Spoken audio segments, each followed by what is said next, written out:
전략으로 넘어가도록 하죠. 김현 매니저는 오늘 또 어떤 섹터에 어떤 전략을 가지고 있는지 볼까요? 오, 폭력. 네. 나도 신재생에너지, 이거 일반전자라고 또 겹치네. 아, 그래요? 네, 저도 약간 오늘 매우 독특한 뉴스 때문에 지금 네. 계속 들여다보고 있는데. 아, 독특한 뉴스는 저는 그냥 일반적인 뉴스를 가지고 준비를 한 건데 독특한 뉴스는 이제 일반 양등 시간을 그러면 확인하시면 될 것 같고 지구 자전이 빨라진다. 네, 저는 뭐 원론적인 차원에서 신재생 에너지 관련된 종목들이 또 최근에 약간 좀 이번 주 들어서 좀 쉬었잖아요. 근데 이제 시장 분위기가 조금 또 숨고르기를 하고 사실은 근본적으로 이제 이 신재생 에너지 관련된 종목들이 시장을 이제 주도하는 주도주라기보다는 저는 오히려 방어적인 성격이 더 강하다라고 봐요. 네. 그리고 그동안에 워낙 오랜 기간 동안에 우리 주식시장에서 좀 소외됐던 업종이기도 하고 최근에 이제 잠깐 반짝하다 말고 반짝하다 그렇죠. 말고 맞아요. 이래가지고. 그게 저는 핵심인 거라고 보거든요. 그래서 요번에는 정말 이제 좀 추세적인 상승에 대한 시도들이 나타나고 있고, 실제 기업들의 펀더멘탈이 되게 좋아지고 있다.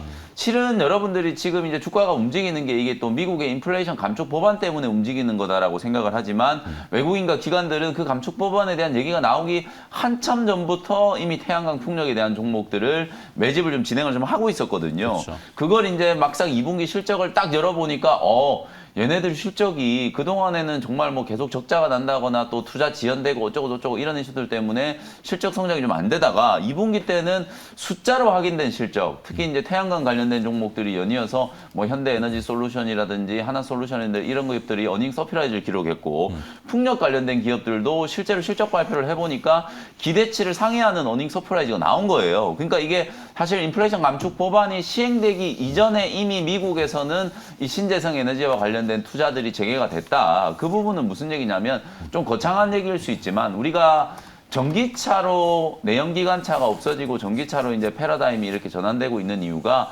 결국 근본적으로는 이 친환경과 관련된 이슈 때문이잖아요. 근데 그게 러시아와 우크라이나 전쟁 때문에 소위 말해서 이 에너지 전쟁이 이제 촉발이 좀 되면서 유럽은 여전히 지금 겨울이 오는 거에 대해서 지금 두려움에 떨고 있잖아요. 여전히 천연가스 공급을 가지고 러시아가 이제 행패를 부리고 있는 상황이고 국제 유가가 지금 뭐 80달러대까지 하락을 하긴 했지만 또 언제 급등할지 모르는 그런 이제 이슈가 좀 있잖아요. 그러니까 네. 화석 연료를 언젠가는 이게 없애야 된다라는 측면에서 봤을 때 중장기적으로 이 에너지 전쟁에 가장 실질적인 좀 대안이 될 수 있는 게 바로 이제 태양광과 풍력이다. 네. 특히나 요즘에 이제 차장님 말씀해 주시는 것처럼 저도 이제 전적으로 공감을 하는 게 우리나라처럼 이렇게 또 에너지 효율 측면에서 태양광 풍력이 조금 이제 물리적인 제한이 있는 국가들은 ESS 기술까지도 최근에 워낙 좀 발전을 좀 하면서 그런 부분들까지 이제 보완이 좀 되는 이제 기술적인 환경이 만들어지고 있는 상황이거든요. 그렇다고 보면 이 태양광과 풍력이 단순히 이런 그냥 인플레이션 감축이라는 테마로 움직이는 게 아니라 실질적인 어떤 구조적인 성장을 할 수 있는 어떤 발판이 만들어진 게 아닌가 저는 이제 그렇게 보거든요. 그래서 오늘 같은 날 오히려 또 최근에 이제 조금 쉬어간 이런 풍력 관련된 종목들을 관심을 좀 가져보시는 게 MNT는 아직 시세가 강하게 살아있고. 그렇죠. 그런 종목들을 이제 한번 관심을 가져보시는 게 좋지 않을까 뭐 이런 생각에서 네. 내용을 좀 준비를 한 거고요. 관련된 종목들은 뭐 워낙 많아요. 뭐 풍력뿐만 아니라 태양광은 뭐 하나솔루션 저는 지금도 뭐 주가가 단기적으로 좀 급등한 거에 대한 부담은 좀 있지만 충분히 지금 관심을 가져볼 수 있다라고 보고 저는 풍력 쪽으로 오늘 조금 더 강조를 해드리고 싶은데 CS 윈드라든지 동국 SNC 뭐 그런 종목들은 이 시간을 통해서도 많이 좀 언급을 드렸던 종목이고 특히 이제 실적이 이제 겸비가 좀 되면서 미국 풍력 타워에 대한 어떤 보조금 지급 문제 이런 것들이 3분기 이후부터는 더 강한 턴어라운드로 이어질 가능성이 좀 높기 때문에 관심을 꼭 가지셔야 된다는 말씀 좀 드리고 범한 퓨얼셀이라든지 S퓨얼셀 같은 이런 연료전지, 수소 연료전지도 관심을 좀 가져보시라는 측면에서 뭐 저는 풍력 쪽을 말씀을 좀 드렸지만 종목들을 조금 이제 나열을 조금 해드렸다 이렇게 이제 생각하시면 되겠습니다. 태양광, 풍력, 수소까지 네. 이렇게 포함이 돼 있는데 그래도 선택은 조금 해주시는 게 좋을 것 선택은 같은데. 동국 SNC. 동국 SNC 네, 풍력을 이번에 오늘 실적 했으니까. 발표를 했는데 실적이 대단히 잘 나왔는데 네. 주가 잘 못 움직이고 있어요. 그래서 실적에 대한 이제 기대감을 반영을 조금 시켜본다면 네. 지금 이제 보시는 차트가 이제 동국 SNC 차트거든요. 보시면은 뭐 급등한 것도 없어요. 5일선 이격을 딱 좁혀놓고 갈까 말까 지금 하고 있는 자리이기 때문에 요럴 자리에서 한번 딱 사놓고 8,000원 뚫고 올라가는 거 한번 기대를 좀 해보셔도 괜찮지 않을까 이렇게 말씀드려보겠습니다. 네, 일부 애널리스트들이 표현하는 바 미국의 이 IRA 법안이라고 하죠. 그러니까 인플레이션 감축 행동 액트니까 네. 법안인데 이거 전과 후를 신재생 에너지의 큰 전환 분기점 이렇게도 표현하더군요. 맞습니다. IRA 법안이 1,000조 원이니까 우리나라 그렇죠. 돈으로 하도 조 단위를 많이 얘기해서 별로 감흥이 원래 없는 모양이에요. 400 몇 조 원부터 계속 늘어나더라고요. 맞아요. 그러니까. 하여튼 흥미롭습니다. 이따가 뒤에 또 일발장전에 풍력 얘기가 또 있으니까 그때 보시고. 하여튼 네. 김해 메이저는 오늘 풍력, 추경 매수, 동국 SNC 이렇게 정리되고. 네. 정경민 차장은 네. 저는 자동차 어제 부품? 저는 어제의 시장 움직임이 오늘도 연속성은 있을 것이다라는 생각을 갖고 그 관련된 종목들의 연속성 요거에 좀 말씀드리고자 하고요. 지금 이제 그 현대차를 지난 한 1개월간 한 20 며칠간 외국인들이 계속 샀어요. 근데 이상하게도 주가는 제자리로 갔거든요. 반면에 한 달 동안 현대차 충격. 예.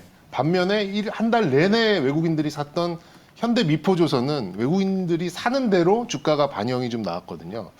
그래서 요것들의 이제 수급의 차이를 좀 본다면 현대차는 지금 잔뜩 매물이 형성이 된 이제 이런 부분이 좀 있습니다. 그래서 완성차는 조금 고생을 할 것 같고 반면에 이제 범에너지로 볼 수 있는 조선주 쪽은 오히려 좀 위가 좀 열려 있는 이제 이런 모습으로 좀 볼 수 있어요. 그러니까 같은 이제 운수 장비 쪽에서 조선주 쪽으로는 조금 좋은 의견 뭐 이런 쪽으로 좀 흘러가고 자동차 쪽은 위가 좀 막힌 부분 이렇게 좀 말씀드릴 수 있겠어요. 그래서 그 매기가 지금 오히려 좀 미국의 생산 기지가 있는 부품 쪽으로 조금 흘러 들어가는 이제 이런 양상으로 우리가 좀 볼 수 있지 않을까라는 이제 생각에서 좀 말씀을 좀 드렸고요. 이제 이슈는 다 아실 것 같아요. 이제 보조금에 대한 그런 이슈 때문에 투자 심리가 이제 완전히 좀 꺾여 내려갔죠. 물론 이제 유럽 쪽에서는 폭스바겐의 판매량을 늘어났다라는 호재보다도 오히려 이제 미국 쪽 뭐 이런 얘기가 좀 나오고 또 이제 그 어제 그제 잠깐 나왔었던 지배구조 문제 네. 그리고 이제 뭐 현대차도 일종의 이거 물적 분할 아니냐 뭐 이런 얘기가 또 이제 나돌면서 낙폭이 좀 더 커졌었죠. 그러니까 지금 이제 투자 심리나 또 이제 보조금이라면 또 펀더멘탈까지도 악영향을 줄 수 있는 두 가지의 악재가 겹치다 보니까는 어제 굉장히 큰 낙폭을 보였었죠. 4% 이상의 좀 낙폭을 보였던 이런 모습이 있었는데 단기적인 시각은 악화가 될 수밖에 없는 것 같아요. 어쨌든 지금 현대차가 다시금 뭐 20만 원을 돌파해서 가기까지는 뭔가 좀 이렇게 적응 기간 그리고 이러한 부분에서도 우리가 실적을 잘 내고 있다라는 걸 증명을 해야 되기 때문에 이제 우량주 현대차의 경우에는 조금 시각이 떨어지는 이제 이런 양상으로 좀 볼 수가 있겠고 반면 이제 현대차와 동반 미국에 진출했던 그런 이제 부품사들은 향후에 어쨌든 현대차가 증설을 해서 미국 쪽에서 많은 차를 만들거나 아니면 현지에서 부품 조달을 하는 이제 다른 회사로의 어떤 매출이 들어가는 이제 이런 상황으로 이제 연결을 지을 수 있기 때문에 부품사들한테는 좀 심리적으로는 그나마 좀 더 나은 그런 상황이 아닌가라는 말씀을 드리고 싶고요. 최근에 실적을 보면은 어쨌든 매출액이 많이 늘었어요. 이런 네. 이제 부품사들 보면 특히 어제 초강세를 보였던 SL 뭐 이런 경우도 뭐 그동안은 매출이 뭐 조단인데 어떻게 영업이익이 뭐 100단이냐 뭐 이렇게 좀 볼 수가 있었는데 어쨌든 이 영업이익률이 많이 올라가는 것들을 좀 보였습니다. 어쨌든 이 비용적인 부분을 고정비들을 이제 커버를 하고 이제 레버리지가 조금 영업 레버리지가 커지는 그런 구간으로 우리가 볼 수가 있어서 그렇게 본다면 이제 우리가 그동안 자동차가 잘 가는데 부품주가 왜 못 올랐느냐의 반대의 경우로 우리가 좀 접근을 해볼 수 있는 것 같습니다.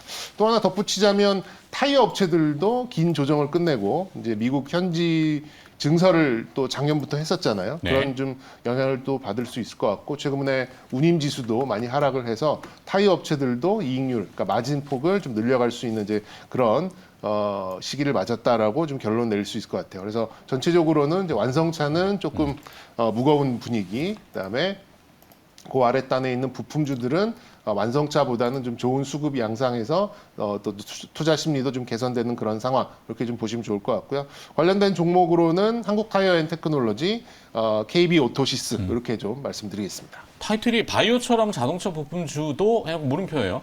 네, 오른다는 얘기인가? 오른다는 얘기죠. 네. 바이오처럼 바이오처럼 자동차 부품주가 그럴까요? 그러기를. 네. 자, 선택은 네, 한국타이어앤테크놀로지, KB오토시스 두 개를 두 개를. 말씀드렸습니다. 네. 네, 알겠습니다.